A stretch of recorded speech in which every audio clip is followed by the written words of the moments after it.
la stratégie secrète pour trouver des produits populaires sans créer de marque ou de liste. Alors parlons-en. Comment trouver ces produits populaires où vous n'avez pas besoin de créer une marque ou une liste? Parlons-en un peu plus. Il y a vraiment 4 façons de vendre sur Amazon. Je vois ici Maggie dit faire. Jonathan, gagner de l'argent sur Amazon. Nous avons quelqu'un qui dit gagner de l'argent. Génial. Donc, il semble que beaucoup d'entre vous veulent commencer à gagner de l'argent sur Amazon. Alors, il y a vraiment 4 façons de vendre. Vous avez ces gourous là-bas qui essaient de vous dire allez faire du dropshipping. Eh bien, voici le problème avec le dropshipping. Le dropshipping, c'est quand vous avez un article chez un fournisseur. Et puis, quand un client achète sur Amazon, vous le faites expédier directement au client.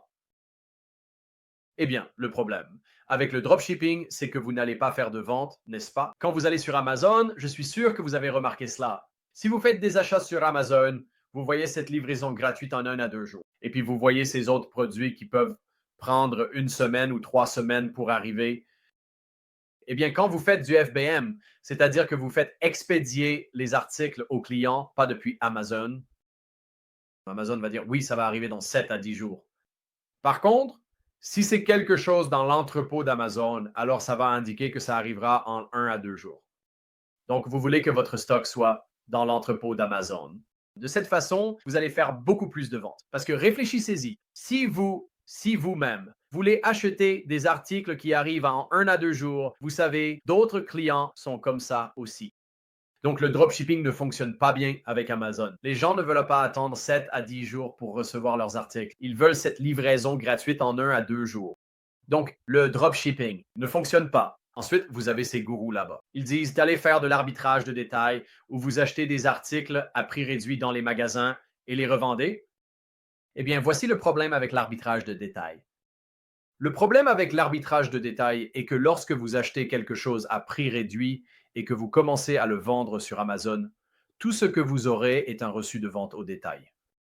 Pour beaucoup de marques, Amazon veut voir une facture pour voir que, d'accord, vous l'achetez d'une source légitime. Ils ne considèrent pas les reçus de vente au détail de Walmart, Costco, Best Buy comme une facture. Donc, vous ne pourrez pas vendre ces produits. Donc, l'arbitrage de détail ne fonctionne pas.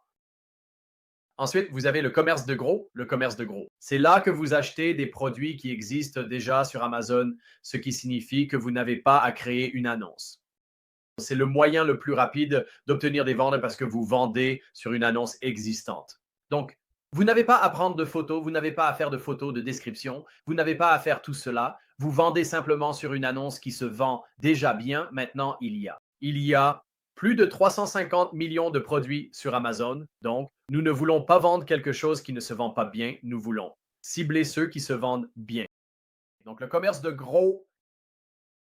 Et je vais vous montrer dans un instant comment trouver ceux qui se vendent bien. Mais le commerce de gros est fondamentalement idéal pour les débutants parce que vous n'avez pas à faire de marketing, vous n'avez pas à créer une annonce, vous n'avez pas à faire cela. Ensuite, il y a ce qu'on appelle la marque privée. Maintenant, la marque privée, c'est un peu plus avancé. C'est là que vous créez votre propre annonce et vos propres produits. L'avantage ici est que vous allez obtenir 100% des ventes parce que vous ne partagez pas cette annonce de produit avec quelqu'un d'autre, mais cela prend un peu plus de temps. Cela nécessite un peu plus de capital. Donc, c'est bien plus à long terme. J'ai donc un cours qui parle de la création de marques privées, mais aujourd'hui, ce que nous allons faire, c'est nous concentrer sur l'option de gros et non sur l'option de marque privée. Parce que l'option de gros est l'une des façons les plus rapides de démarrer immédiatement. Donc, la formation d'aujourd'hui portera sur le commerce de gros, la vente de produits existants. Encore une fois, si vous décidez que vous voulez faire de la marque privée, j'ai tout un cours qui explique étape par étape comment faire de la marque privée. Donc, vous vous demandez probablement, eh bien, qu'est-ce que les gens achètent sur Amazon? Achètent-ils un produit comme celui-ci? Vous savez où est Baldo? Des pilules pour la pousse des cheveux. Achètent-ils des choses comme ça? Bras et achète? Exactement. Vous savez, il y a un peu d'écriture chinoise en bas. Clairement, c'est, vous savez, une marque privée. Vous savez, achète-t-il un produit de marque privée comme celui-ci? Ou achète-t-il un produit de marque privée comme celui-ci? Pretz transpire. Vous savez, je ne sais pas pour vous, mais je ne pense pas que j'oserais boire ça. Je ne pense pas que je veuille boire de la sueur de paix. Vous savez, achète-t-elle quelque chose comme ça? Souvenir de beurre. Vous avez, si vous regardez juste là, un produit populaire sur le côté gauche. Et puis là, sur le côté droit, un produit de marque privée, docteur Guilleret. Je veux dire, ce que vous voulez faire, c'est qu'il n'y ait pas de devinette, n'est-ce pas? Nous ne voulons pas simplement deviner ce qui se vend. Nous devons savoir quoi vendre. Sinon, nous allons perdre de l'argent. Pas de devinette. Et donc, ce que nous voulons faire, trouver des produits populaires. Donc, vous vous demandez probablement, eh bien, comment puis-je trouver les meilleurs produits pour 2025? Eh bien, vous devez faire des recherches de produits. Pour trouver les meilleurs produits, vous devez utiliser les meilleurs outils. Alors, je vais vous montrer ça tout de suite. Plongeons directement dedans et je vais vous montrer exactement comment faire cela. Et pour rappel, je vais faire une session de questions-réponses à la toute fin de l'appel d'aujourd'hui. Donc, je serai heureux de répondre à vos questions. Très bien. Et maintenant, je vois les oui arriver. Génial. Alors, nous allons plonger directement dans cette recherche de produits. Donc, ce que nous allons faire, c'est que cet onglet ici dans AMZ Scout, je vais venir ici à la base de données de produits.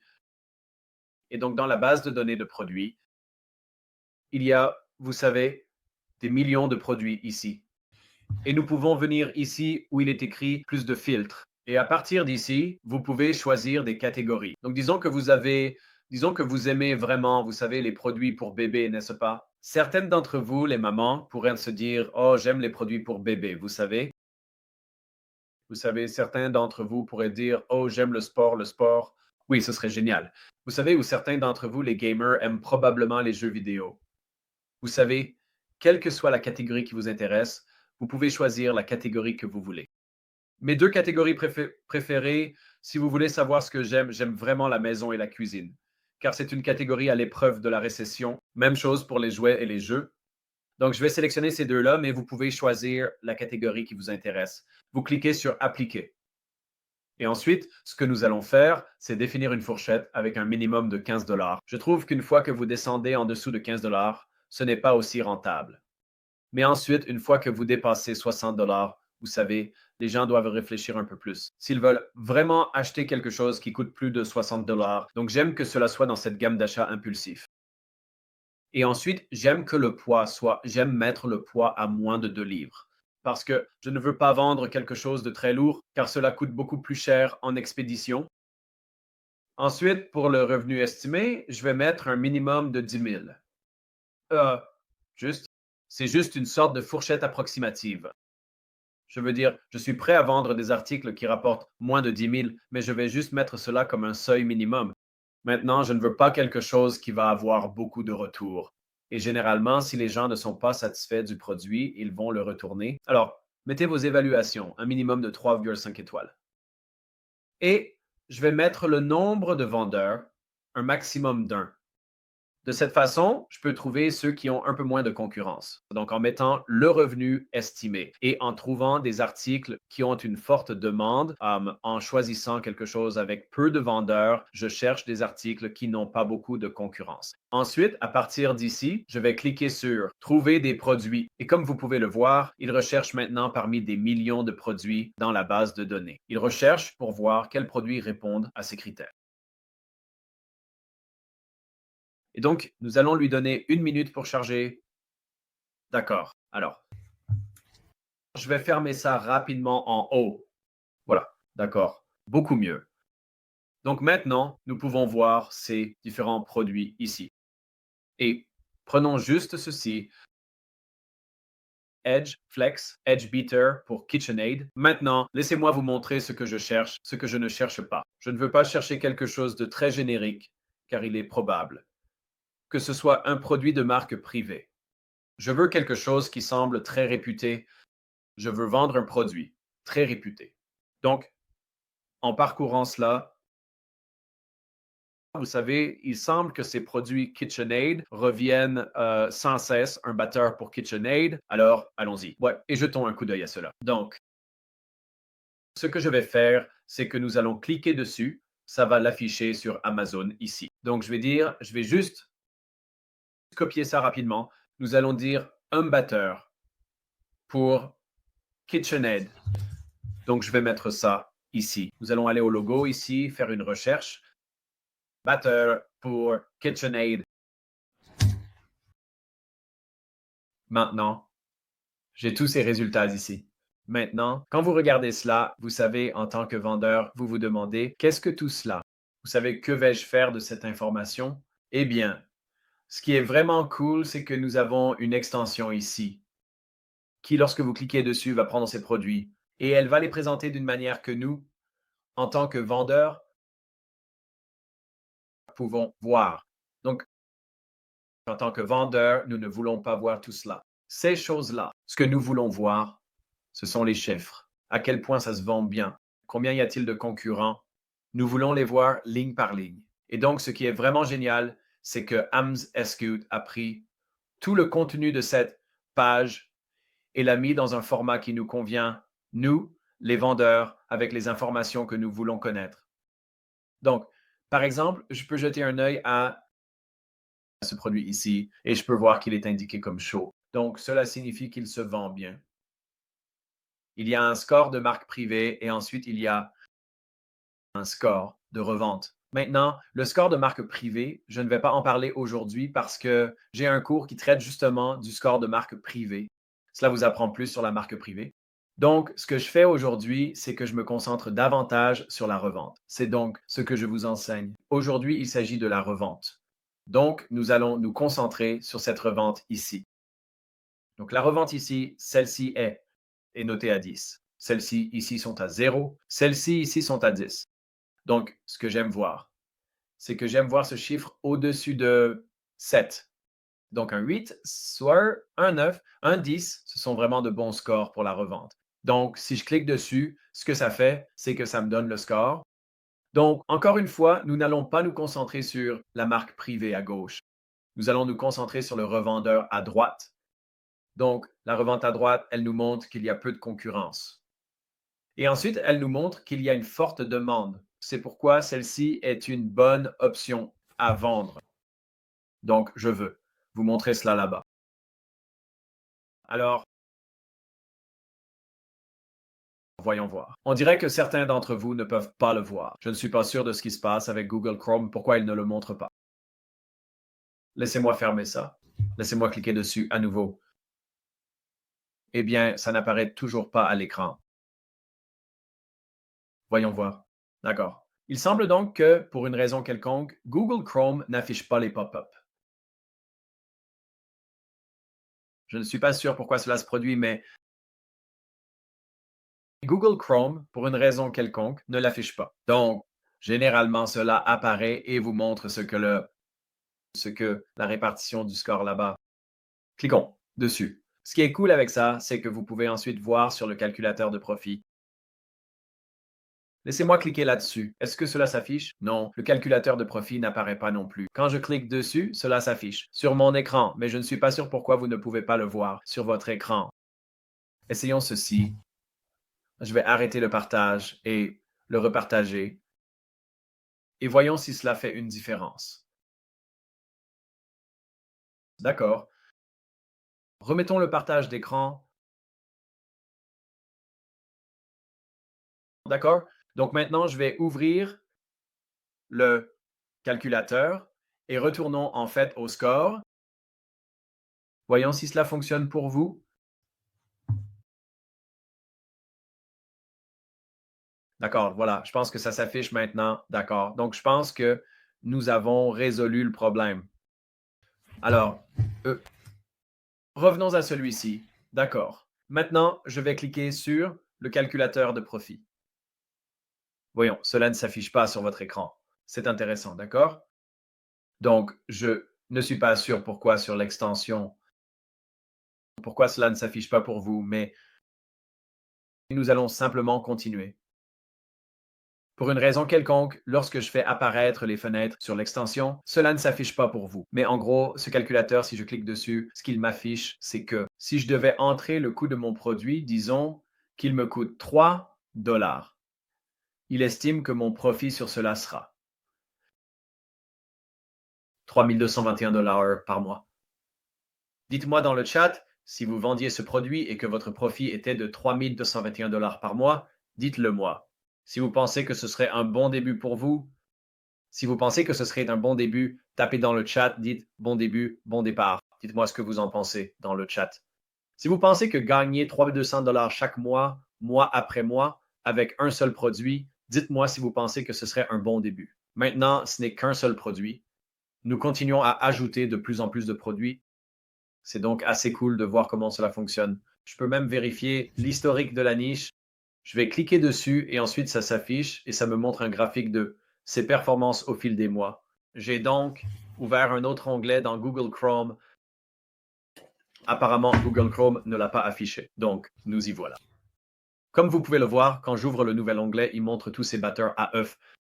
Et puis, ce que je fais ici, c'est que j'ouvre l'extension. Et c'est ce que j'essayais de vous montrer plus tôt. Donc, comme vous pouvez le voir ici, score du produit de 10. Si je clique sur le 10, alors ça me montre une faible concurrence, de fortes ventes. Et puis, nous avons ici le calculateur de profit, où je peux entrer mon coût unitaire qui est de 3 dollars. Et ensuite, comme vous pouvez le voir, cela se décompose. Combien d'argent je vais gagner par mois? Donc celui-ci, pour ce produit particulier, 4 142 $ par mois. Donc, beaucoup mieux que l'autre que nous regardions il y a un instant. Mais je vous ai vu dire, super début, oui, super début, bien joué. Génial, merci les gars pour vos commentaires. Et puis ici, je peux cliquer sur historique de niche. C'est là que je peux voir, est-ce que ça monte, est-ce que ça descend? En gros, vous pouvez voir cela ici. Cela a un historique assez bon et solide.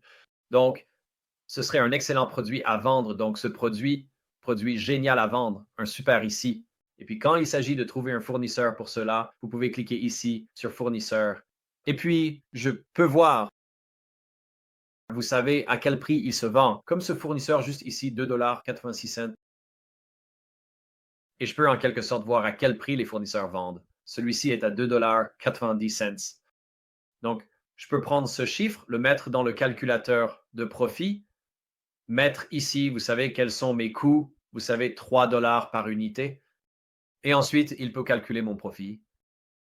C'est assez cool de voir comment fonctionnent les outils, comment peuvent-ils nous aider à trouver des produits. Donc, comme vous pouvez le voir, c'est assez simple, assez facile pour nous de trouver des produits. Maintenant, ce qui est génial avec ça, c'est que si je disais, d'accord, oui, je veux vendre ce produit, tout ce que j'ai à faire, en fait, ce n'est pas de, j'ai cliqué pour ouvrir un nouvel onglet, je vais fermer ça pour que vous puissiez le voir. Tout ce que j'ai à faire, c'est juste venir ici et le lister sur cette page produit. Donc, je peux ensuite dire, il semble que c'était ce produit juste ici. Donc, comme vous pouvez le voir, les photos sont déjà ici. Le titre est déjà ici. La description est juste ici. Je n'ai pas besoin de créer une annonce. Je peux le lister sur cette page parce que, comme vous pouvez le voir ici, il y a plusieurs vendeurs ici. Si je clique sur d'autres vendeurs ici sur Amazon, je peux venir ici pour le filtrer, pour voir combien le vendent dans l'entrepôt, combien le vendent en état neuf.